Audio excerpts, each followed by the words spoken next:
So இந்த ஒரு விஷயம் போதும், இதை வச்சு இவனை எப்படியாச்சும் நம்ம அடிப்போம் அப்படிங்கிற மாதிரி நம்ம கோகு யோசிச்சுக்கிட்டு இருக்க.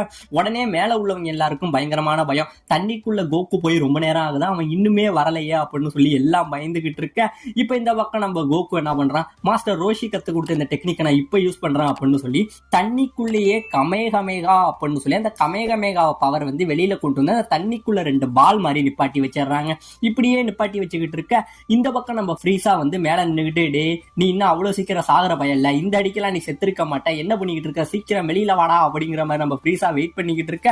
இப்ப நம்ம கோகு என்ன பண்றான், அந்த பவரை தூரத்துல வச்சுக்கிட்டு இங்க வந்துடுறாங்க. வந்துட்டு ஃபர்ஸ்ட் உள்ள கமேகமேகாவை இங்கே இருந்து அனுப்ப நம்ம ஃப்ரீஸா அந்த பக்கம் தான் பவர் வருதுன்னு சொல்லி திரும்புறாங்க. அங்க திரும்பி நிக்க அந்த பவரை டாச் பண்ண இப்ப கோகு 2வது வச்சிருக்கிற பவரை நம்ம ஃப்ரீஸாவுக்கு பின்னாடி அனுப்ப இவன் டக்குன்னு இந்த பக்கம் திரும்பி நின்றுக்கிட்டு இவன் எங்கதான் இருக்கான்னு தெரியாம குழம்பிக்கிட்டு இருக்க.